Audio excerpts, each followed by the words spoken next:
My own son forged my signature to steal my farm and planted evidence to send me to prison for 15 years. This is the same land his father and I built over 40 years. When the court papers arrived, it felt like the ground beneath me gave way. I could still see him as the boy who once fixed a broken fence with me, now standing on the other side, trying to erase me from my own life. Every tree holds my history, yet he saw it as a stepping stone. I thought I had lost everything, until an unexpected ally knocked on my door. The morning was crisp, the kind that carried the faint bite of autumn. From my kitchen window, I could see the orchard lawn stretching over the rolling hills, every row of trees touched with gold. I had walked these paths for decades, knew every fence post and every patch of earth that held more clay than loam.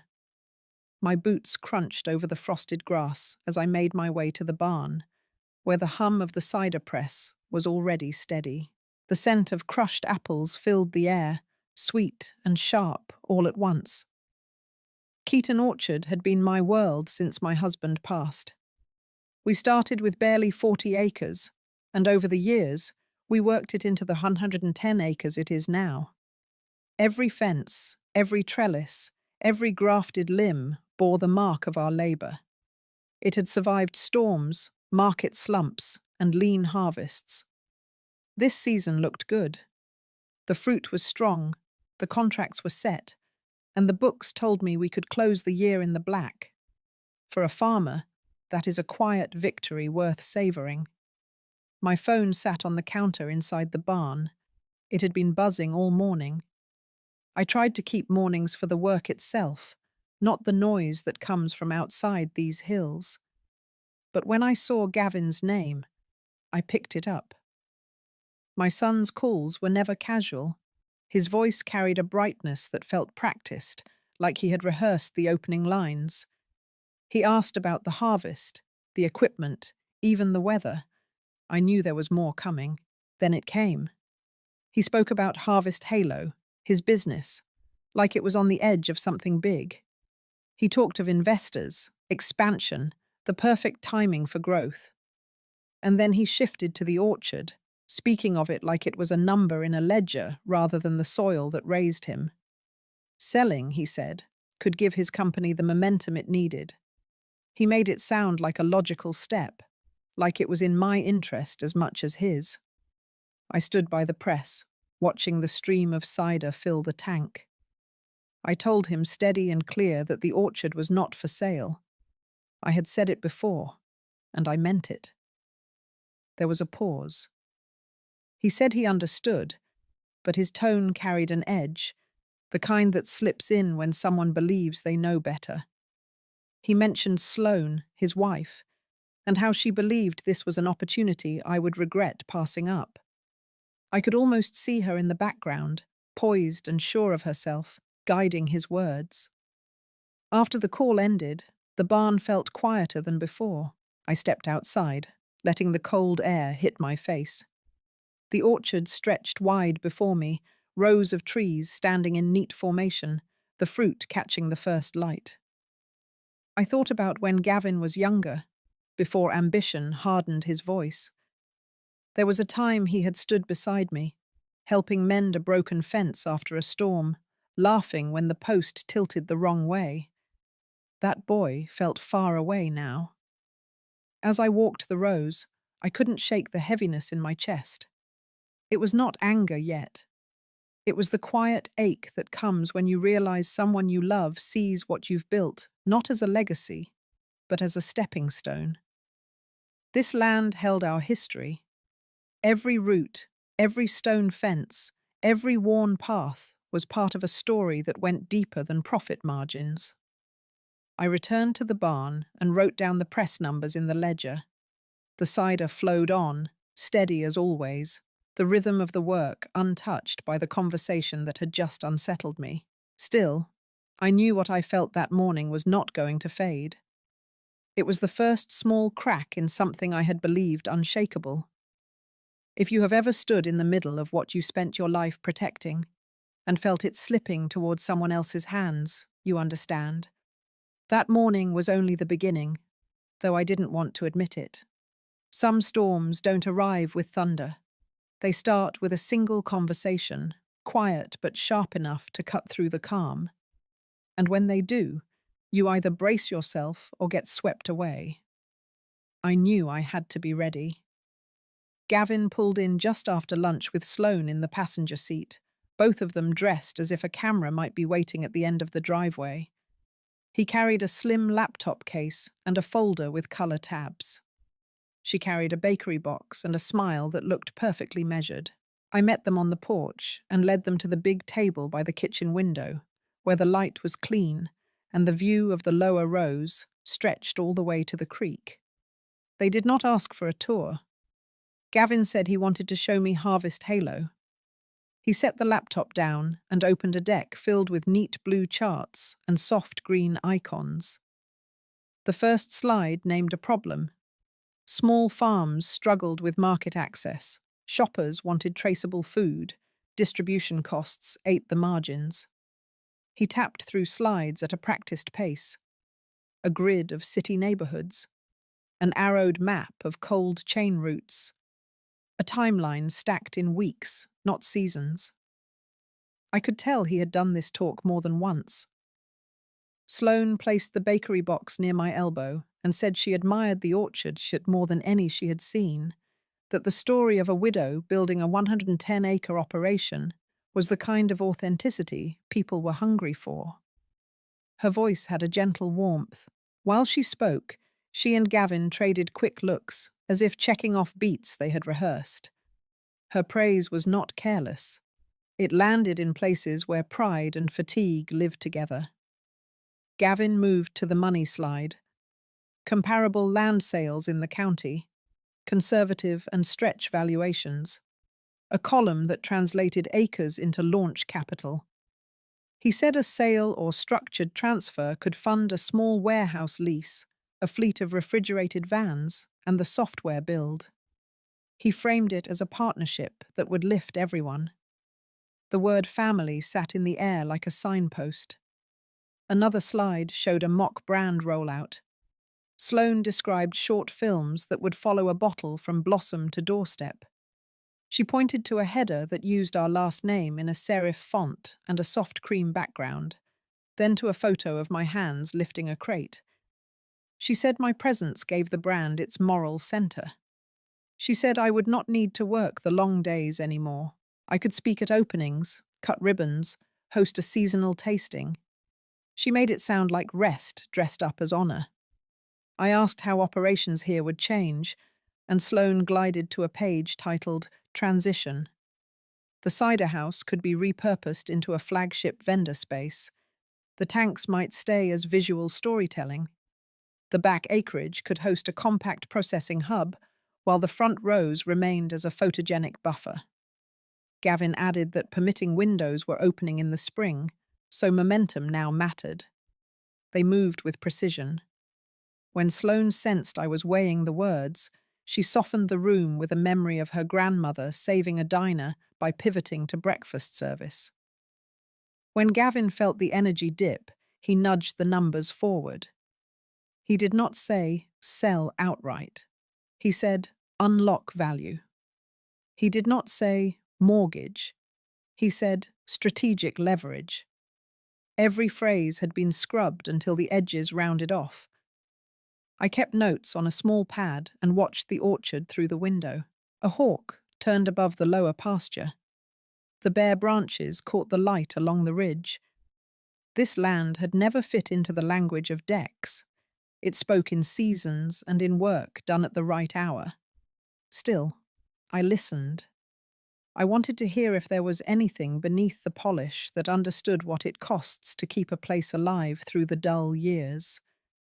Gavin brought up an example list of routes: 3 neighborhoods uptown, 2 in Brooklyn, drop windows arranged to beat traffic and tolls. He said demand was surging for honest food. If we hesitated, competitors would move. He angled the laptop so I had to lean closer. The line on his jaw flexed when he said momentum. Sloane slid the folder toward me. Inside were one-pagers with tidy headers: brand story, launch calendar, influencer partnerships, a page titled Founder Legacy, with a schedule of appearances and suggested talking points. I looked at the bullet lines that reduced a life to 3 clean sentences. She told me my voice could travel farther this way, that I had earned the right to step back from mud and frost and early alarms. Through it all, I noticed small things. The way Gavin's fingers tapped a silent rhythm when I paused too long. The way Sloane's eyes cooled for a beat whenever I looked away from the screen. The smell of the bakery box drifting up, lemon and sugar, like a staged comfort. Nothing in their pitch was sloppy. Nothing was spontaneous. When the last slide faded, they let the room rest. Gavin said I could think on it. Permitting would come fast. Investors were eager. Sloane said their door was open. She touched my forearm lightly, just long enough to read my reaction, then pulled back with a soft nod. I closed the folder and set it square on the table. I thanked them for the work. I told Gavin the orchard was not a reserve to be tapped. We would need to be clear on that. He held my gaze, and behind the brightness I saw a flick of surprise, the kind that flashes before the next move. Sloane smiled and gathered the one-pagers as if nothing in the room had moved at all. They left with the bakery box opened and a half slice on a plate. The kitchen settled into its usual sounds: the hum of the refrigerator, the tick of the old wall clock. Outside, the light shifted across the lower rows, steady as breath. The pitch hung in the air like perfume that takes a long time to fade. I washed the plate, dried it, and slid it back into its place. The day had been neat on the surface. Underneath, I felt the ground begin to change. The next morning, I found Gavin's folder still on the corner of the kitchen table. The papers were perfectly aligned, just as Sloane had left them. I slid them into a drawer without opening them again. There was no point in reading what I had already decided to refuse. The orchard was not a number in a column. It was the ground under my feet, the trees I had pruned with my own hands, the smell of cider on cold mornings. Selling it, even dressed in polite language, was still losing it. By mid-afternoon, Gavin came back, this time without Sloane. He parked close to the porch and walked up with the easy stride he used when he wanted to look unbothered. He carried 2 coffees and a paper bag, like it was just a casual visit. I met him at the door and let him in. We sat at the table where the light fell in a wide square on the wood. He asked about the harvest again, the way you do when you are circling something harder. I told him it was steady, then I said it plain, before he could warm up his pitch again. I was not interested in Harvest Halo or any sale. This land was staying as it was. The words felt clean as I said them, but the air between us shifted. Gavin nodded slowly like he was listening, but his fingers curled tighter around the coffee cup. His mouth kept a small curve that did not reach his eyes. He said he understood. His tone was smooth, but I caught the brief tightening along his jaw, the quick blink that came too fast. I had seen that look before, back when he was a boy, losing a game he thought he could win. He held his smile a moment longer before looking down at the table. He mentioned how the market was changing, how I might not always be able to keep up. He said it lightly, but the weight in his voice sat heavy. Then he added that Sloane thought this might be the kind of opportunity people my age did not always recognize until it had passed. The words landed like a stone in water, sending out slow ripples. I did not reply to that. There are things you do not dignify with a response. When he stood to leave, the smile was back in place. He said he would give me space to think. I walked him to the porch. He stepped down and paused, looking out toward the fence line. A section of the old wooden rail had split near the gate, leaning out at an odd angle. It had happened in the last storm. I had meant to fix it, but the work inside had pulled me away. Gavin glanced at it, then at me, a faint lift of one eyebrow. He did not say anything, but the meaning was there. Cracks left alone only spread. After he drove off, I walked to the fence. The wood was damp and soft where the break had been. I pressed my palm to it and felt the give. Out past the fence, the orchard stretched toward the ridge, the trees bare now but holding the shape of next season's work. I thought about how families can be like these boards, joined strong for years until weather and neglect find a way in. The house was quiet when I came back in. The drawer with the folder sat closed. I did not touch it.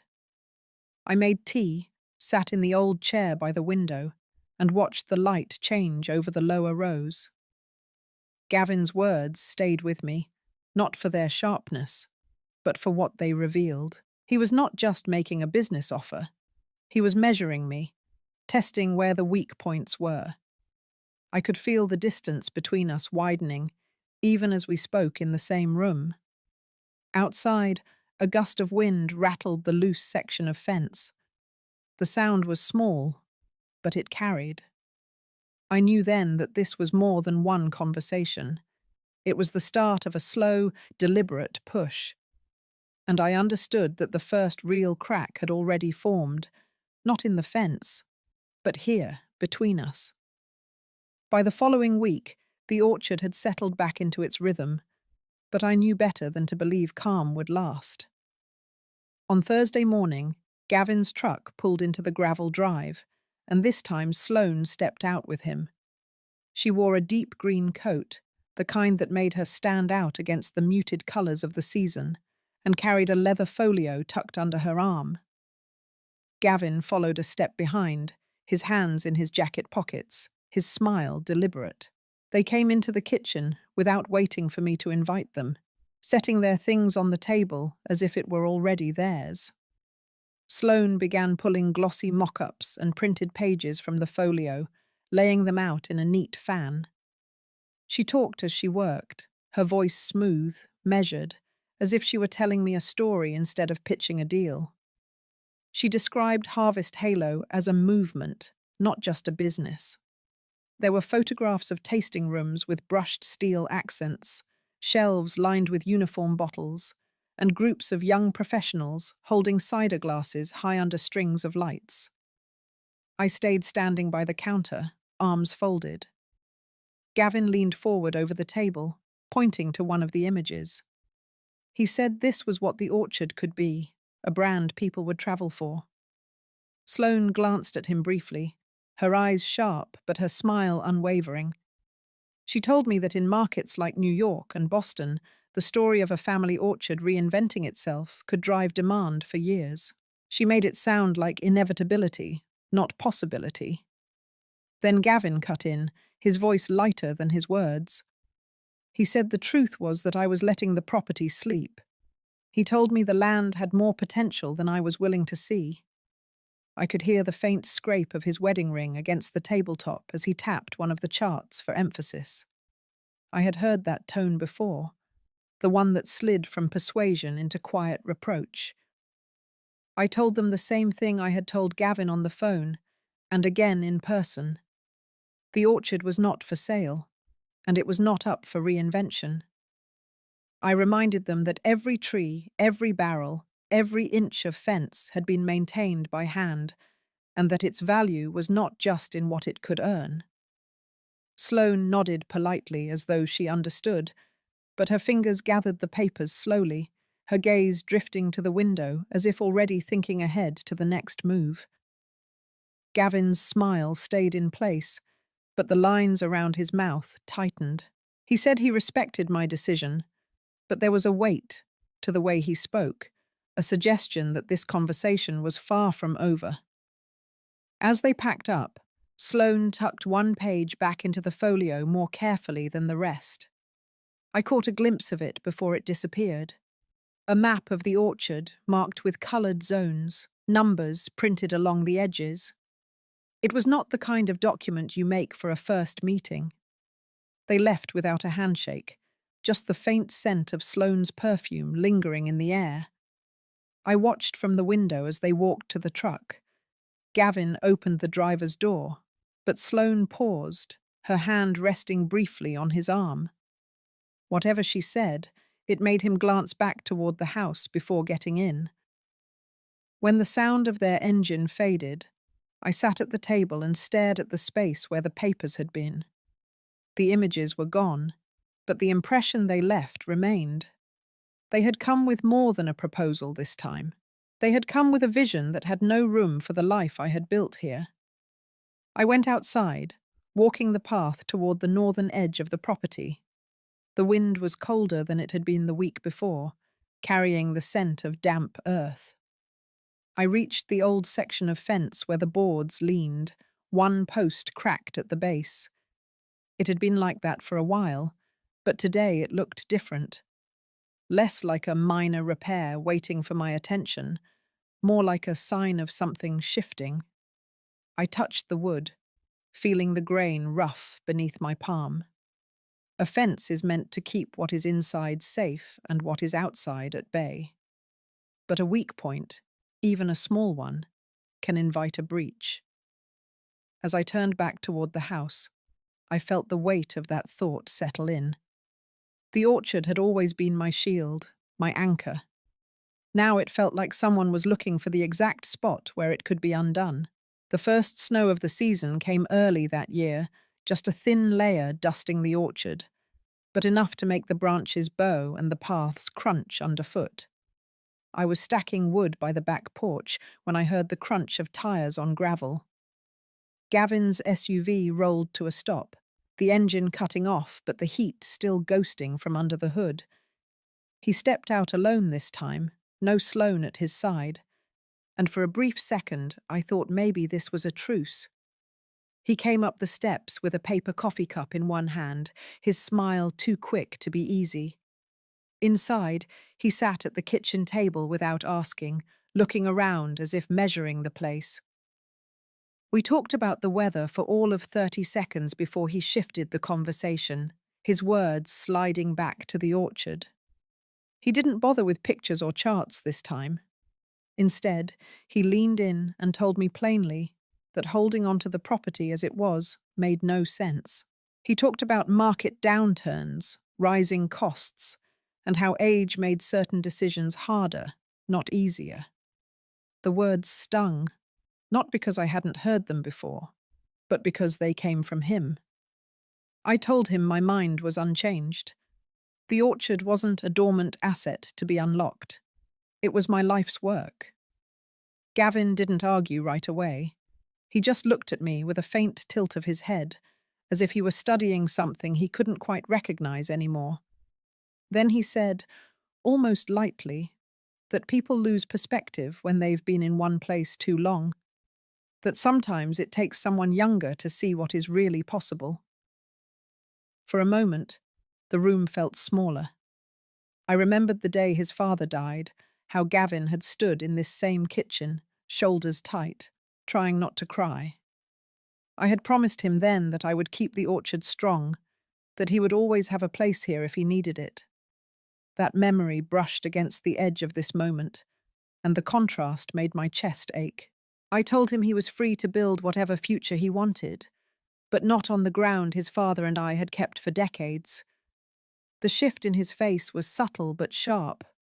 His mouth held the shape of a smile, but the warmth in his eyes went flat. He leaned back in his chair and said he understood. Then he added that there were other ways to get where he needed to go, ways that didn't depend on my agreement. The way he said it was quiet, but it stayed in the air after he left. I stood at the window, watching him walk to his car, the snow crunching under his boots. He didn't look back. That night, I walked the orchard paths until the cold pushed through my coat. The moonlight turned the snow to silver, and the trees stood in perfect lines, their bare branches a black lace against the sky. I thought about how fragile ownership can be when someone close decides it is just an obstacle. You imagine the threats will come from outside, from storms or markets or strangers. You don't think they will come from the person you once carried in your arms. By the time I reached the northern fence, the wind had picked up, sharp enough to sting. The broken post was still leaning, a shadow in the white. I made a note in my head to fix it before the next storm, though I knew now that not all breaches can be mended with new wood and nails. Some require a different kind of defense, one that isn't about keeping things out, but about holding your ground when someone is already inside. I went back to the house, stoked the fire, and sat at the table where Gavin had been that afternoon. The faint ring from his coffee cup was still on the wood. I traced it with my fingertip, thinking how something small can mark the surface without sinking in deep. Then I thought of his words, the tone beneath them, and I knew the mark he intended to leave was not going to fade. The envelope was thick, the kind that never carries good news. It came in the late afternoon, delivered by a young postal worker whose eyes darted away when I opened the door. He handed it over without a word, but his glance toward the ground told me enough. I stood in the doorway for a moment after he left, the cold air creeping into the hall as I stared at my name in sharp black print.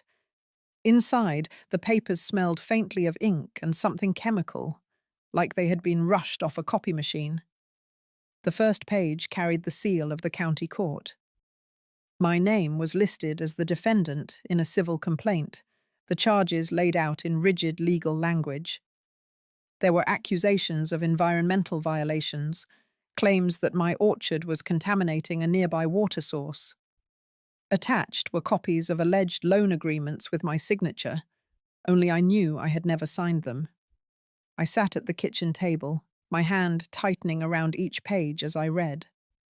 The supposed loans were dated months ago, the amounts far beyond anything I would ever borrow. The signature was mine in shape, but not in truth.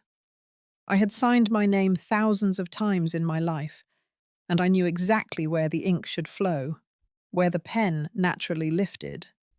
This was a forgery, clean enough to fool someone who didn't know me, messy enough to make my stomach turn.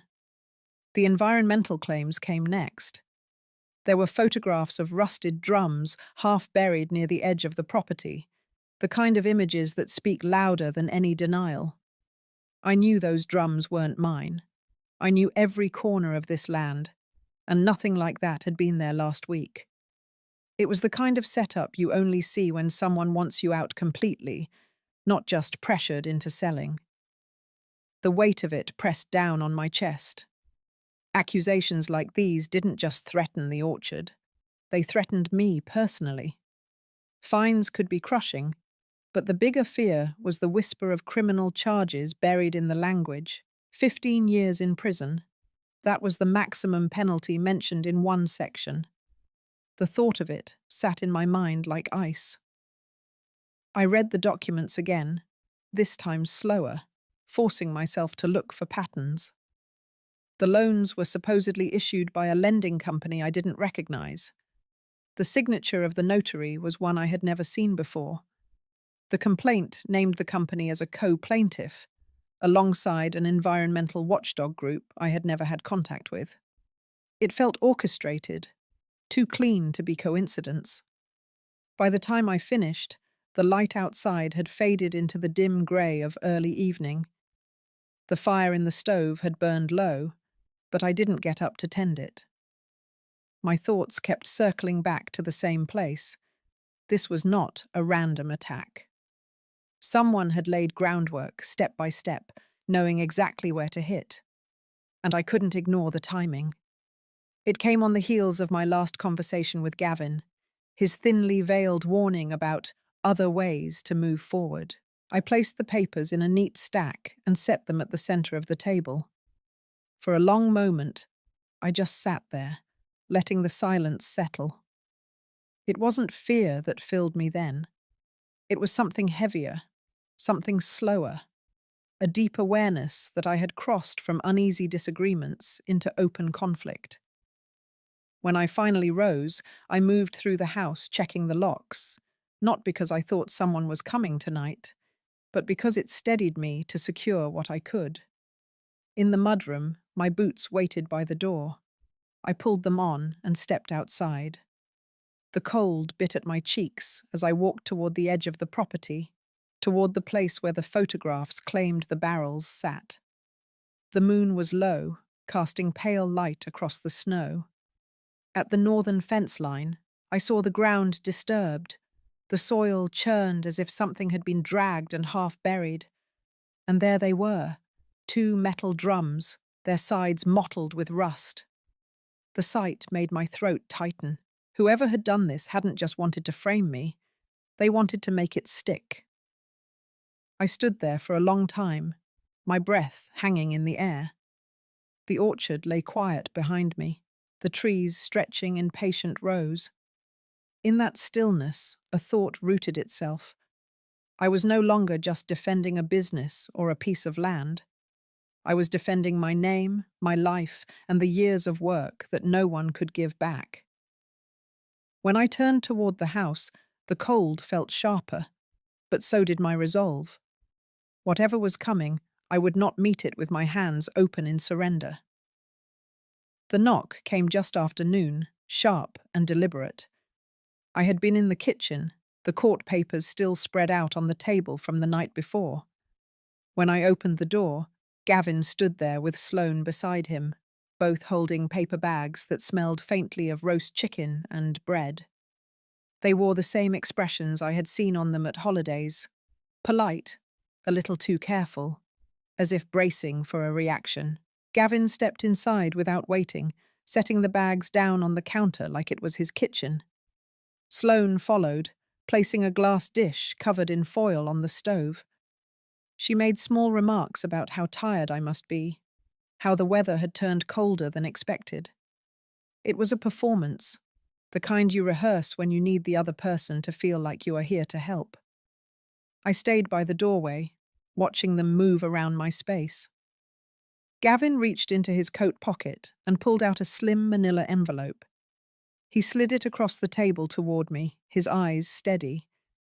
He said it was just something to help keep things simple while the legal matters were sorted out.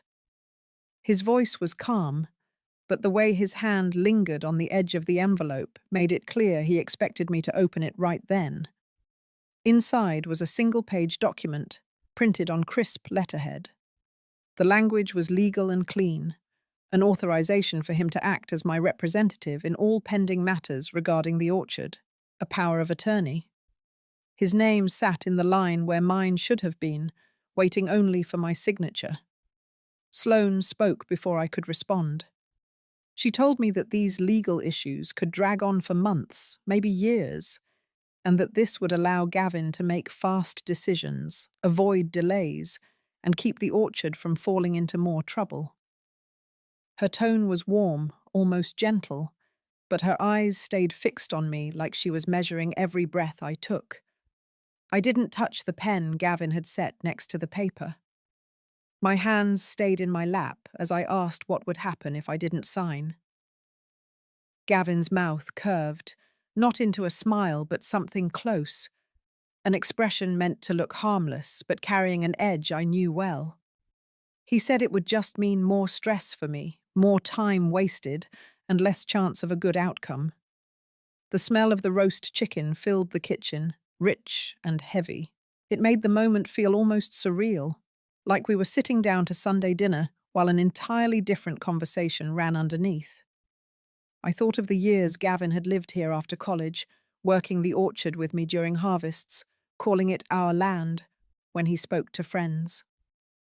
I remembered the time he had run up a debt so large I had taken out a second mortgage to help him clear it. I had trusted him then, and I had never once asked for repayment. That trust had been given freely, but now I saw how easily it could be used as leverage.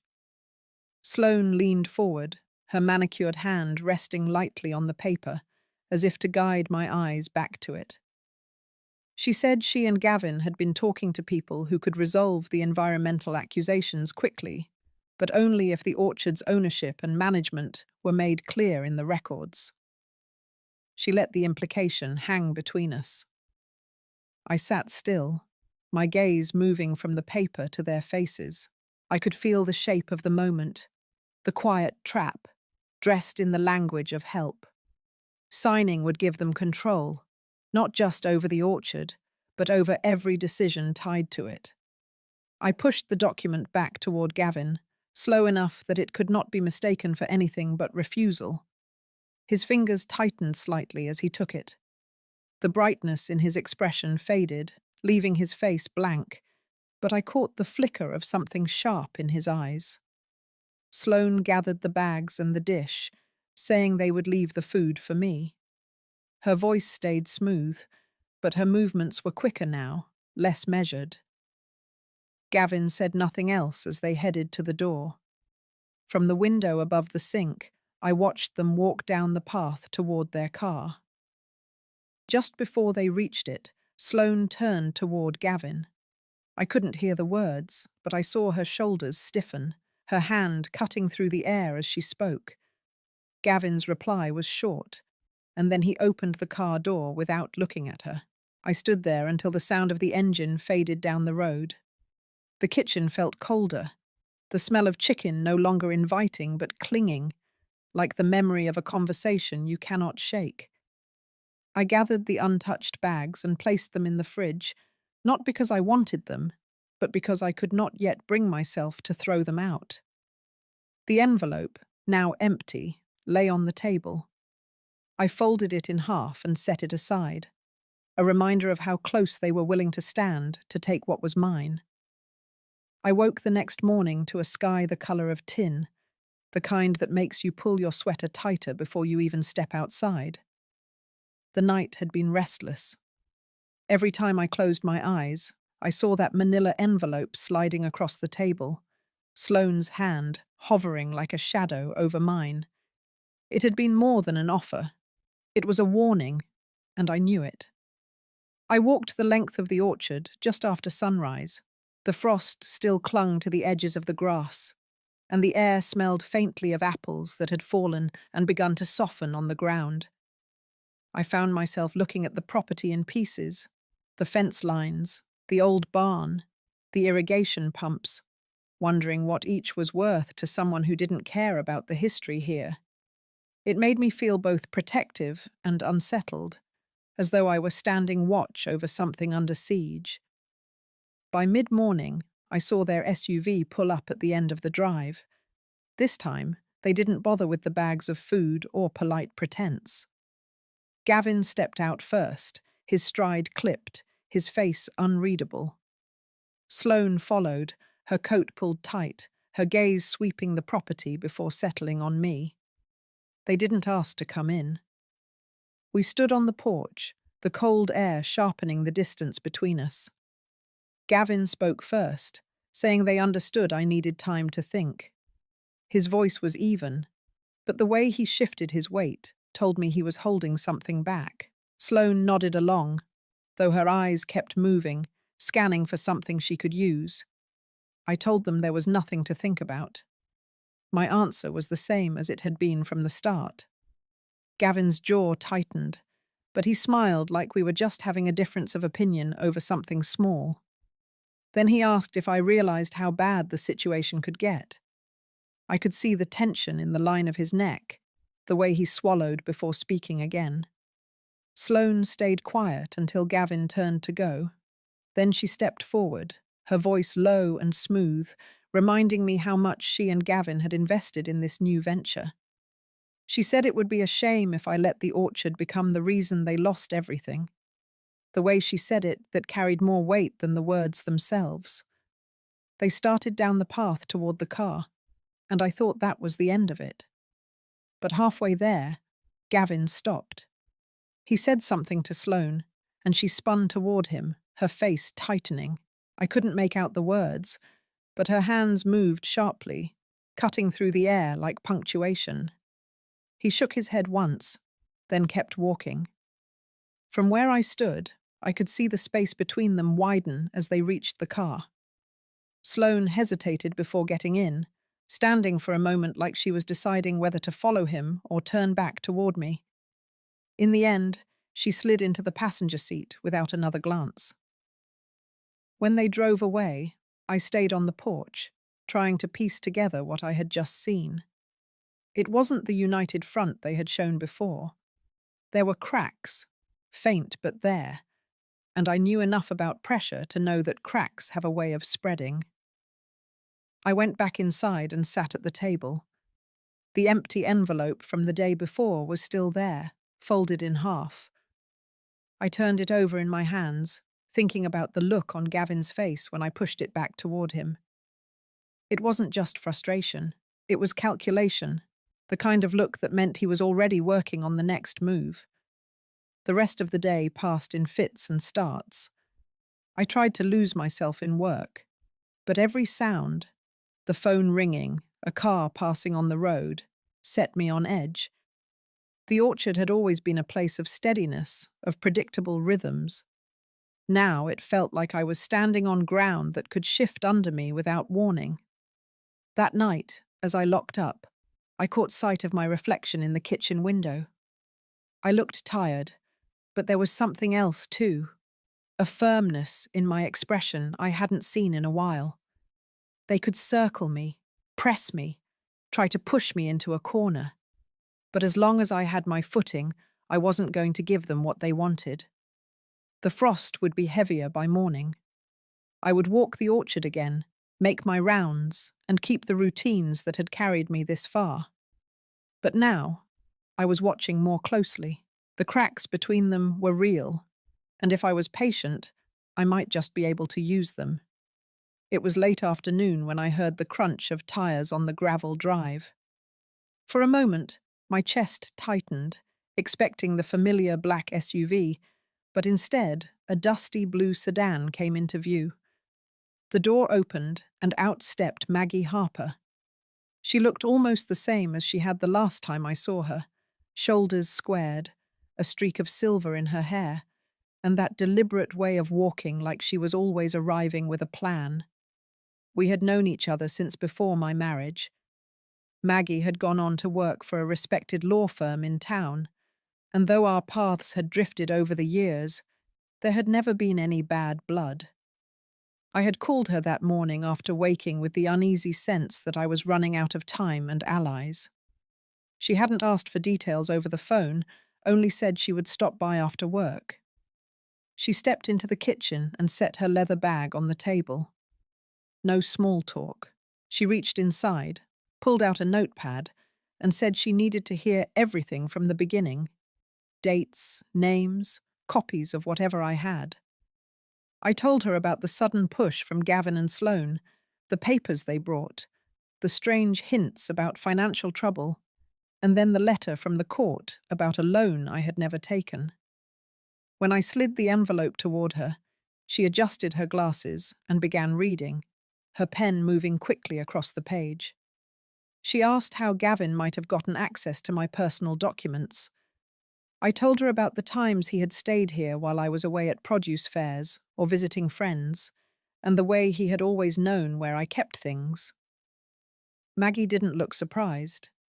She asked for any other paperwork connected to the orchard, title deeds, tax records, even the environmental inspection reports I kept filed in the pantry cabinet. I fetched the boxes, setting them down with a dull thud on the kitchen floor. She began sifting through them, organizing everything into neat piles. Halfway through, she found something that made her pause. It was a duplicate loan application, unsigned, but filled in with my information, right down to the property boundaries. The lender's name was one Maggie recognized. She explained that this was a company known for partnering with developers to acquire agricultural land under the pretense of environmental violations. That was when she asked about the supposed pollution charges mentioned in the court letter. I led her outside to the back of the property, to the creek that ran behind the north field. A month ago, I had found an old chemical drum lying near the bank. At the time, I assumed it had drifted from somewhere upstream after the heavy rains. But Maggie crouched beside it, pointing to the faint lettering and the code number stamped into the metal. She said these drums were often used in commercial orchards, but this brand had been discontinued years ago. Her suspicion was clear. The drum had been planted there, not washed in by chance. We walked back toward the house as the sun dipped behind the hills, the cold settling heavier in the air. Inside, Maggie spread the documents across the table in a pattern that made sense only to her. She said there was enough here to suggest that Gavin and Sloane were working with the lender, possibly in exchange for shares in whatever development would follow once the orchard was forced into sale. The thought settled like lead in my chest. It wasn't just ambition driving them. It was a deliberate scheme to strip me of what I had built. Maggie closed her notepad and told me we would need to move carefully. She would take copies of everything tonight, bring them to a contact she trusted at the county records office, and start cross-referencing signatures. If they had forged my name on anything official, it would show. Before she left, she paused in the doorway, studying me for a long moment. She reminded me that this was not the first time a family had tried to edge an elder out of land that held more value than they realized. But she said it with a steadiness that felt less like pity and more like resolve. When her car disappeared down the drive, I stood alone in the quiet kitchen, looking at the cleared space where the piles of papers had been. The air felt different now, less heavy, though the danger was still there. I had someone in my corner again, someone who understood the rules of this kind of fight.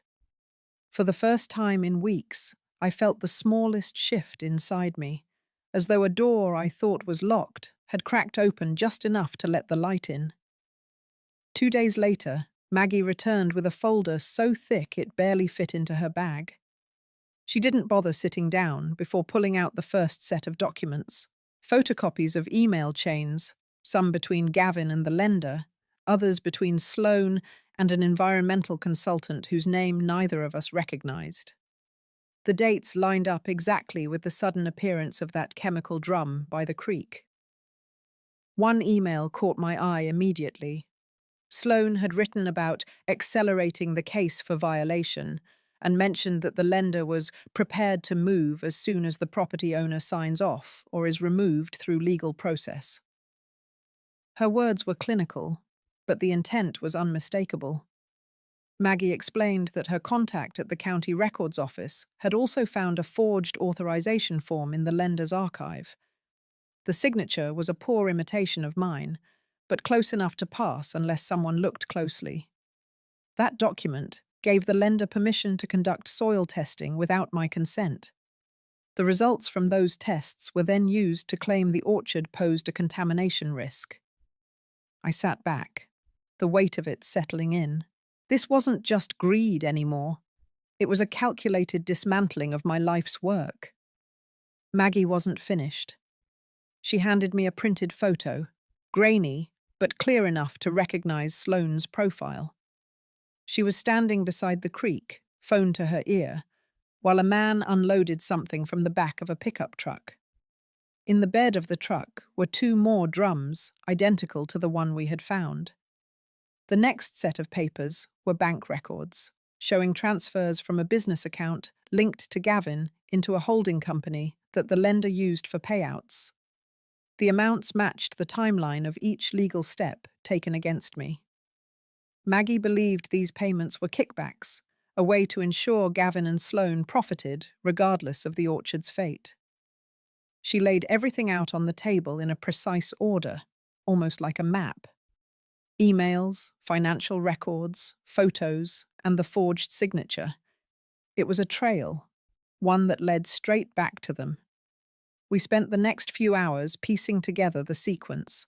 Maggie dictated notes while I filled in details she couldn't know.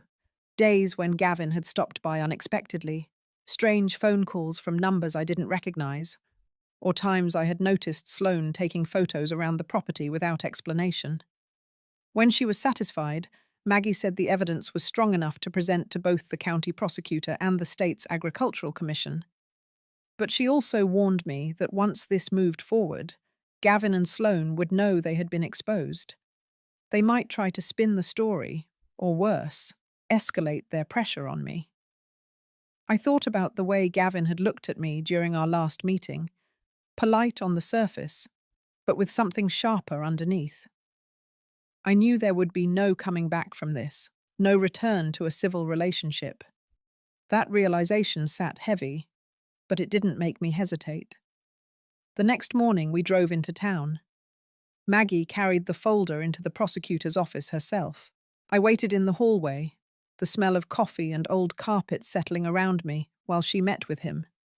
When she returned, her expression was steady.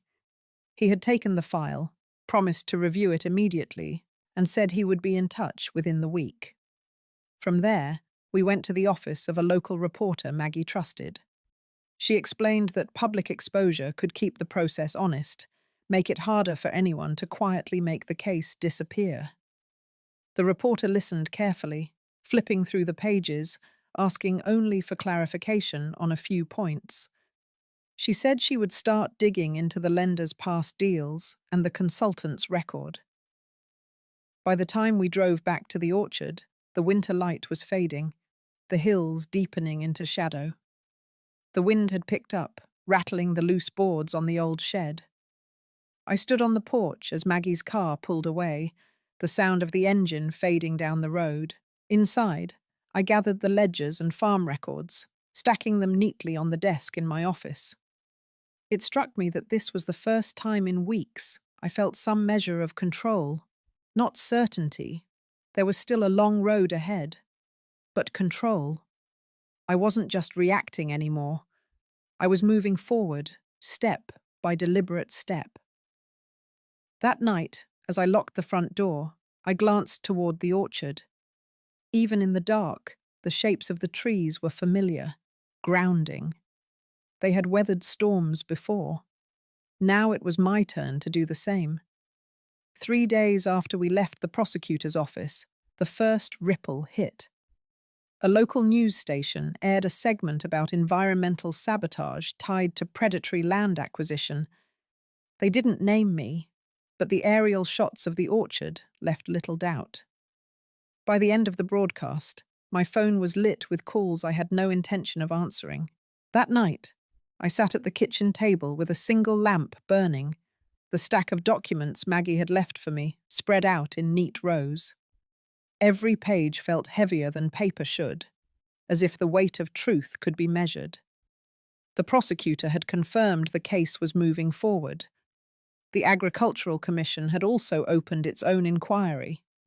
There was no stopping the tide now. 2 mornings later, the phone rang again, this time from an unfamiliar number. I let it go to voicemail. When I listened, Gavin's voice filled the room. It started calm, measured, then shifted into something sharper. He said he knew what I had done, that I had turned on him, that this would not end well for either of us. He mentioned the word family in a way that didn't sound like a bond, but a threat. By afternoon, the calls multiplied. Sloane left one too, her tone icy. She accused me of humiliating them, of ruining years of work, of dragging private matters into public view. I recognized the edge in her voice. It was the sound of someone whose careful control had slipped.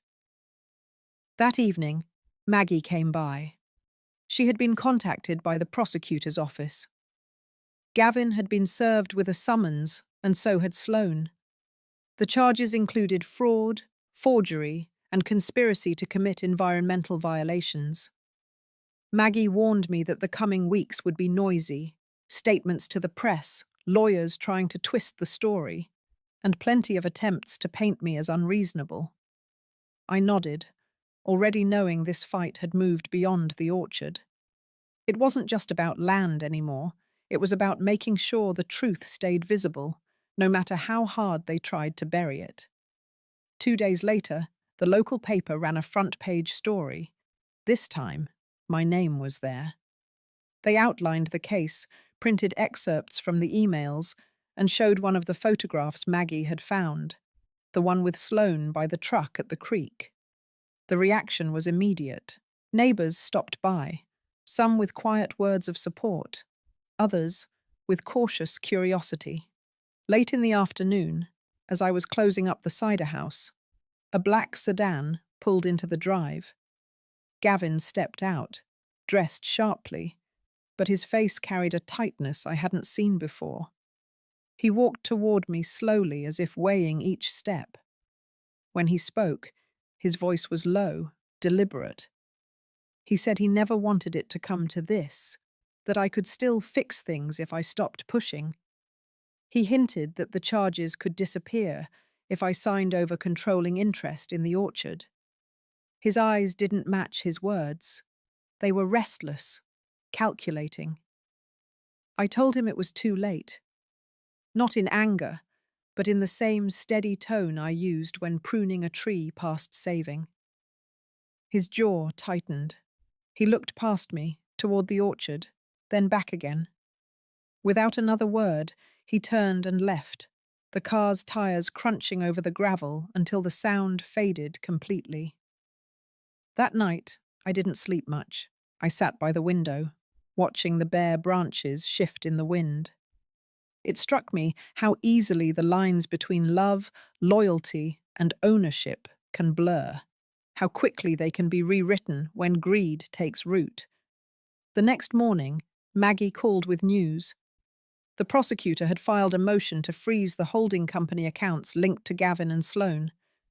It was a decisive move, one that meant their ability to maneuver was shrinking by the hour.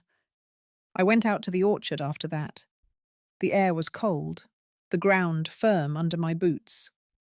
The fence along the northern edge still needed mending, but I stood there for a long time before turning back. This land had carried me through more than one storm. Now it was carrying me through this one too. Inside the cider house, the press was quiet, waiting for the next run. I placed my hands on the worn wood of the counter, letting the stillness settle. For the first time in months, I felt that the ground under me was beginning to steady, not because the fight was over, it wasn't, but because I had chosen to stand firm, and I wasn't standing alone anymore. The first real sign of calm came on a Tuesday morning when Maggie called to tell me the state had dropped every charge against me. The Environmental Commission's report was clear: no violations, no negligence, and strong evidence that the accusations had been fabricated. I sat at the kitchen table with the letter in my hands, reading it twice before letting the weight of it sink in. The fight had taken months, but my name was finally cleared. That same week, word spread through town that Gavin and Sloane were facing their own legal storm. Fraud, forgery, and conspiracy charges had been formally filed. The accounts tied to their holding company were frozen, and a court date was set. I did not feel triumphant.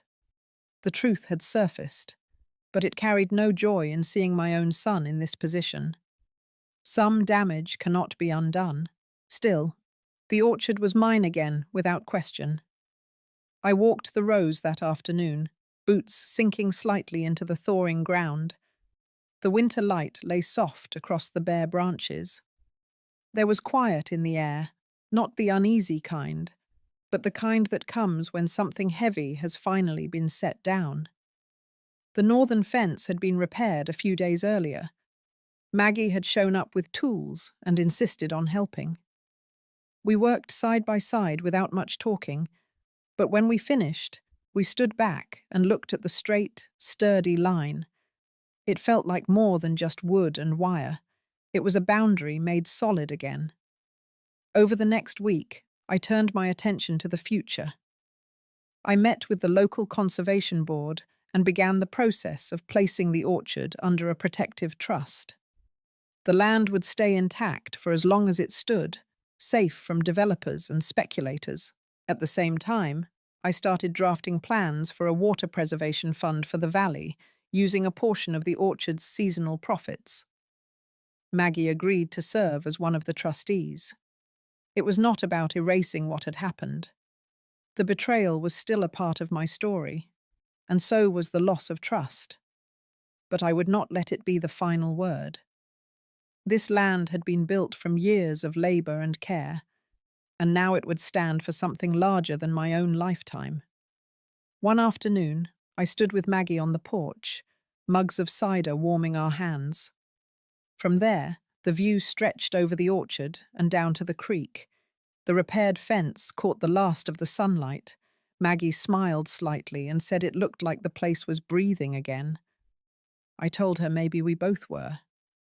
In the quiet that followed, I thought about how much had shifted since that first phone call from Gavin. Back then, it had felt like the ground was slipping under me. Now it felt steady, not because everything was perfect, but because I had refused to give away what mattered most. As winter moved toward spring, the orchard would wake again. The buds would form, the rows would green, and the press in the cider house would hum back to life. And I would be here, watching it all, knowing the fight had been worth it. This story is not just about land or legal battles. It is about holding on to what defines you, even when the people you love try to take it away. Standing firm does not always mean standing alone. Sometimes it means finding the right hands to help you hold the line. Have you ever faced a moment where you had to protect something that was more than just property, something that was a part of who you are? If this story speaks to that place in you, share it so others can remember that strength can be quiet, but it lasts.